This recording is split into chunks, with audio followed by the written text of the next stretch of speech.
Olá, mais um Questão de Direito, a sua aula, hein? Professor, qual que é o tema de hoje? Ata notorial, uso capião extrajudicial, né, e inventário extrajudicial. Professor, o que é isso? O que é o extrajudicial?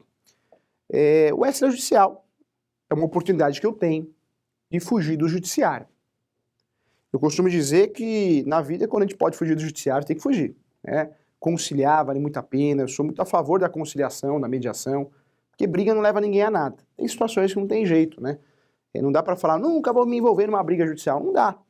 Infelizmente, você atropela alguém sem querer. Pode acontecer, a gente não pode julgar, né? Ah, aquela pessoa tem um processo no nome, não presta. Você precisa escutar outra história, não é isso? Não é assim, né?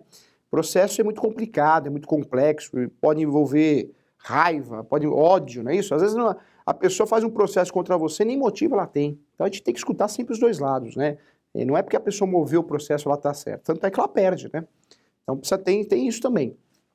Quando eu falo do extrajudicial, o objetivo do extrajudicial é resolver no cartório. Que cartório? No tabelião de notas. O tabelião, ele lavra a escritura pública, ele faz a escritura pública. O tabelião de notas.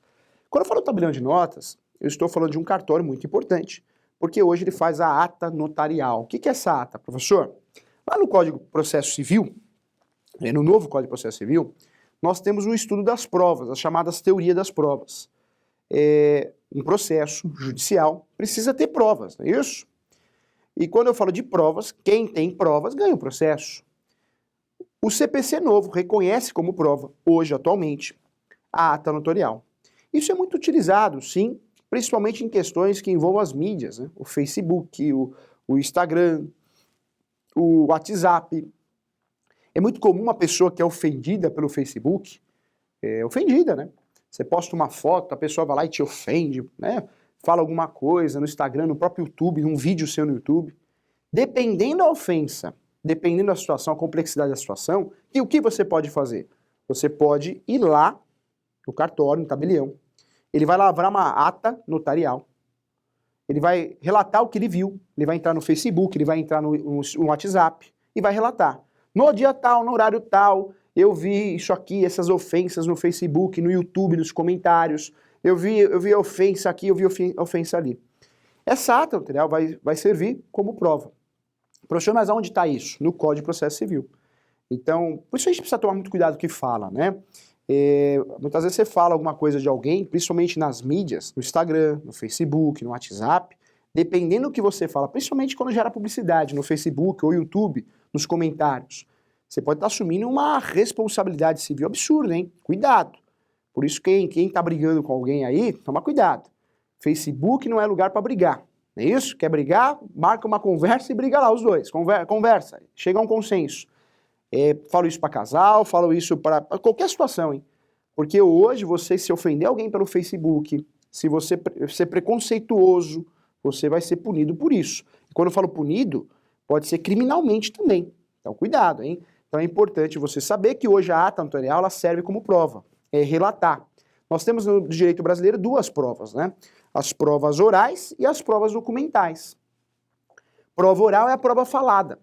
Quando o juiz marca uma audiência de conciliação, né, lá é só para um acordo, só serve para isso, ou tem acordo ou não tem. Ou audiência frutífera ou ela é infrutífera.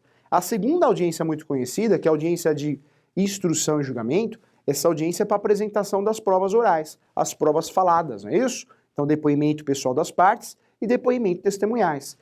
Quando eu falo de depoimento pessoal, é uma prova importante. É a própria pessoa, o próprio autor, o próprio réu falando, esclarecendo. Testemunhas também é importante, uma prova conhecida, mas a testemunha também não vai solucionar a ação, né? Você não ganha ação só por testemunhas, porque todo mundo sabe que a testemunha pode ser instruída, né? Pode ser muito bem instruída e isso facilmente é detectado. O judiciário sabe disso. Mas é uma prova importante, são as chamadas provas orais, porque fala, e fala onde? Em uma audiência de instrução e julgamento. Nós temos também as provas documentais. Dentro das provas documentais, nós temos a prova documental em sentido estrito, tudo que é palpável, que eu consiga pegar, é a prova documental em sentido estrito, um papel, uma foto, é prova documental em sentido estrito. Tem a segunda prova documental, que é a pericial, também conhecida como prova documental, porque o perito vai lá e faz o quê? Ele faz um laudo pericial. Então é papel, prova pericial, também uma prova documental. É a segunda espécie, né? Nós temos 4 espécies de provas documentais no Brasil. Oral nós temos 2, já falamos, que é a testemunha e depoimento pessoal das partes. Esquece as provas orais agora. Estamos falando de provas documentais. Falamos da primeira, que é a prova documental em sentido estrito. Tudo que é papel, mesa, cadeira, uma taça, um copo, uma faca, é prova documental em sentido estrito, hein? Tudo que é palpável, que eu consiga pegar. A segunda espécie que nós estamos falando aqui de prova documental é a pericial, porque o perito ele faz um laudo técnico. Quem pode ser perito? Todo mundo, né? Todo mundo pode ser perito. Basta você ser um profissional especializado em uma área. O advogado pode ser perito, o corretor de imóveis, o contador, um médico. Inclusive, o Cresce fornece cursos aqui para que você possa prestar serviço de perito. Não vai perder essa oportunidade. Você, na verdade, entrega lá o seu currículo ao juiz, ao judiciário. O curso é completo, o curso ensina tudo. E você presta o serviço de perito. Olha que maravilha. O corretor de imóveis presta o serviço de perito como avaliador, né, de aluguel, fundo de comércio, do imóvel. Então, muito interessante esse serviço e bem remunerado. Então, fique atento a essa oportunidade também, assim como adjudicados da Caixa. Tem oportunidades novas para o corretor. E a TV Cresce sempre divulgando isso, Quarta Nobre sempre divulgando isso. Não vai perder essas oportunidades não, hein? Olha só que interessante. O perito, esse profissional, ele também faz um laudo. Então, é prova documental em sentido estrito. Pericial, prova pericial. Não deixa de ser em sentido estrito, mas é uma prova documental. A terceira prova documental que nós temos é a chamada prova documental de inspeção judicial. É isso mesmo, inspeção judicial. O juiz pode fazer uma diligência até o local. Quando o juiz vai até o local, ele está fazendo prova de inspeção judicial. E a quarta e última prova, documental, são 4, lembra que eu falei? 4. Orais, provas orais, 2. Prova documental, 4. Nós temos a ata notarial. Então a ata notarial hoje é prova.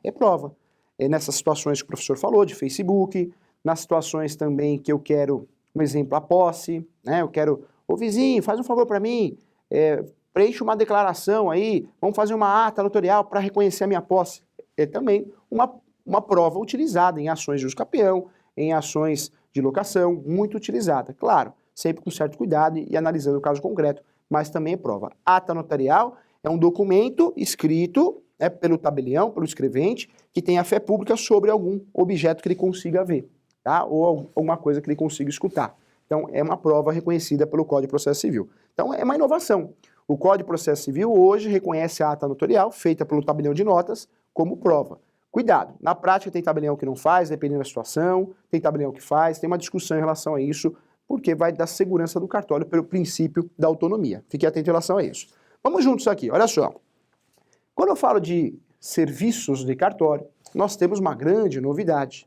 Não tão novidade assim, né? Nós temos situações que podem ser resolvidas no cartório. Quero lembrar a você, que quem não sabe vai ficar sabendo agora. O cartório é delegação do Tribunal de Justiça.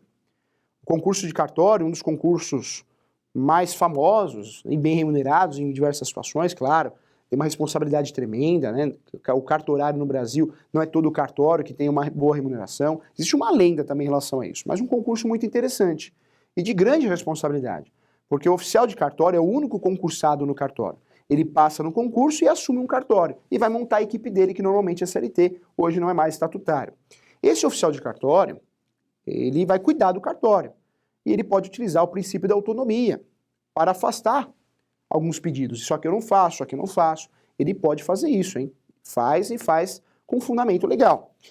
Quando eu falo do oficial de cartório, ele quando passa no concurso muito difícil, ele recebe a delegação do Tribunal de Justiça. Ou seja, o que eu quero dizer para você nesse momento, que cartório faz parte do judiciário. Claro que faz. Por isso chama cartório. Extrajudicial, fora do judicial, mas é judicial, tá? Então fique atento em relação a isso. Extrajudicial, o cartório tem uma função, tanto é que ele faz um repasse para o TJ, para o tribunal. Ele faz um repasse do que ele recebe. Por quê? Porque tem a ver, tem vínculo. É delegação do Tribunal de Justiça. O que o cartório, o tabelião, frisando aqui, o tabelião pode fazer hoje que não vai para o judiciário. O que pode ser evitado é facultativo, hein? Tudo que a gente vai falar agora é facultativo. Eu não sou obrigado a levar no cartório e depois levar no judiciário. É facultativo, eu posso levar direto para o judiciário ou para o cartório. O inventário hoje pode ser feito no cartório. Quando eu falo cartório, tabelião, através de escritura pública, ata. O inventário hoje pode ser feito no cartório. Se eu quiser. Se eu não quiser, eu faço no judiciário. Faculdade minha. Eu escolho a opção. Não é procedimento obrigatório. O divórcio também, a separação também. São situações que eu posso optar em levar no cartório ou ainda, né, levar para o judiciário. É facultativo e a decisão é minha, não é um pré-requisito. O uso capião também, né? O uso capião também posso hoje também levar no cartório, mas é uma decisão minha. Se eu quiser fazer judicial, eu faço. Cuidado, existem requisitos para isso. Para que eu leve o inventário para o cartório, o tabelião, não pode ter briga, litígio. O mesmo ocorre no divórcio, o mesmo ocorre na separação, o mesmo ocorre no uso capião. Então, cuidado. Eu só levo para o cartório quando não tem briga. Também não pode ter incapaz e também não pode ter litígio. Então, é uma triagem aqui. Se tem briga, tem incapaz, né, menor. Se tem também litígio, eu não posso levar para o cartório. Quais os serviços que eu posso fazer no cartório hoje, fugindo do judiciário? Inventário, divórcio, separação, em alguns casos até dissolução, dependendo do cartório, dissolução de união estável e retificação de área. Hein? Olha que interessante. Fique atento. Por quê? Porque quando eu falo do inventário no cartório, é algo novo, né? É algo novo porque, na verdade, foi uma lei que criou isso. Professor, qual foi a lei que instituiu, né, esse procedimento? Foi a Lei 11.441, de 2007. Então, a Lei 11.441, de 2007, foi a lei que realmente autorizou, né, que regulamentou que o inventário, de forma facultativa, pudesse ser feito no cartório, tabelião, desde que não tenha incapaz, não tenha menor, não tenha litígio. Então, eu poderia e posso levar para o cartório. Então, a partir de 2007, que nós tivemos aí a regularização dessa situação, e aí muita gente começou a fazer inventário no cartório, começou a fazer divórcio, separação, e aí houve um serviço muito utilizado, né? É importante você saber também que o uso capião é mais recente, né? 2007 veio o inventário, mas o uso capião é agora, muito recente. Na verdade, a lei que autoriza o uso capião, anote aí, olha só, a lei não, é um artigo, né? Que é o artigo 1071 do Código de Processo Civil. Na verdade, é a lei do Código de Processo Civil, né? Com a inovação do novo Código de Processo Civil, vem como fundamento o uso capião extrajudicial. Alguns falam administrativo, falam que está errado, eu acho que está tudo certo. Extrajudicial administrativo, mesma coisa, para ficar didático, não adianta ficar pegando pelo em ovo, não é isso? O artigo 1071 do Código de Processo Civil é o grande fundamento do uso capião extrajudicial, tá? Porque alterou, adicionou, né? Adicionou na Lei 6.015 de 73 o artigo 216A. Então veja, ó, o uso capião extrajudicial. Qual que é o fundamento dele, professor? O grande fundamento do uso capião extrajudicial foi o Código de Processo Civil novo, o artigo 1071, que alterou a Lei 6.015, que é a Lei de Registros Públicos, porque lá incluiu, né, foi criado o artigo 216A. Então fique atento em relação a isso. Com essa discussão, né, quando surgiu essa possibilidade de fazer um uso capião administrativo extrajudicial, olha que interessante, tem requisitos. Quais são os requisitos? Tem que ser um ato totalmente voluntário, não pode ter briga, além de não ter briga, não pode ter menor, não pode também ter incapaz. Os mesmos requisitos usados no inventário, também aqui no uso capião, para que possa ser feito no cartório. Esse uso capião, que ainda é objeto de discussão, objeto de estudo, ainda não está pronto, né? Tem lugar que você consegue fazer, tem lugar que você não consegue fazer. É importante, sim, que você saiba que em qualquer situação de documentos extrajudiciais, como inventário, como divórcio, como uso capião, precisa da assinatura e da presença do advogado. Quando a gente fala assinatura, precisa da presença do advogado, não é só a assinatura não, a conferência do advogado, hein? Tem colega, né, que talvez fale, é só assinar. Não, tem que conferir, a responsabilidade é sua. Se você está assinando, a responsabilidade é sua. Você que tem que triar o cliente, proteger o cliente, hein? Fique atento em relação a isso. O uso capião, nesse momento, não é todo cartório que faz, por diversos motivos. Um deles, né, quando eu notifico os vizinhos, os confrontantes, quando eu notifico o último proprietário ou os seus herdeiros, e ele não dá a resposta, né? O entendimento era o quê? Se ele não deu a resposta, ele, na verdade, não concordou. A não concordância. Ou seja, o que estava atrapalhando esse uso capião era a não concordância, principalmente do proprietário, do último proprietário ou dos herdeiros. Então, o cartório notificava o último proprietário do imóvel. Você quer fazer uso capião, você quer regularizar. E ele não respondia. O entendimento, a interpretação era no sentido que se ele não respondeu, não concordou.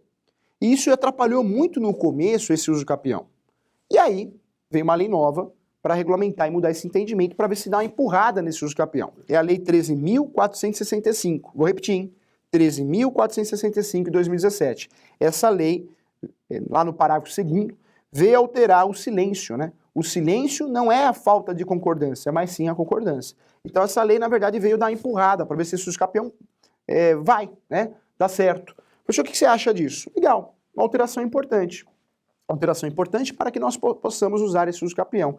Mas fato é que esse usucapião, por mais que tenha essa lei que veio alterar essa situação de concordância, não vai resolver tudo, né?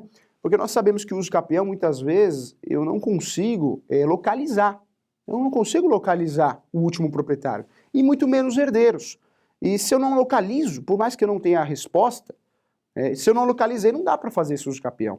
Então, esse usucapião, ele é sim interessante. Eu costumo dizer que hoje nós temos 2 procedimentos, o extrajudicial e o judicial, 36 espécies de usucapião no Brasil, não é isso? Mas é um procedimento que nem sempre eu vou conseguir usar, porque nem sempre não vai ter menor, nem sempre não vai ter incapaz no meio, nem sempre não vai ter litígio, e nem sempre, né, eu vou conseguir notificar o último proprietário. Se eu não conseguir notificar, não cabe esse usucapião, porque a notificação ela é obrigatória, por mais que ele não responda.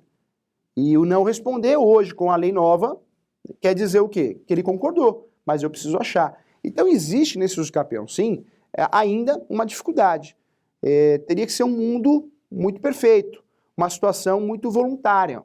Gosto de um doutrinador que fala, o usucapião extrajudicial tem que ser um ato totalmente voluntário. O que é esse ato voluntário? Tudo dá certo. Você se dá bem com o vizinho do lado direito, do lado esquerdo, no fundo, você consegue, sabe onde está o último proprietário, mas na prática nem sempre é assim, né? Nem sempre é assim, porque você precisa de uma decisão judicial, tá? Então fique atento em relação a isso.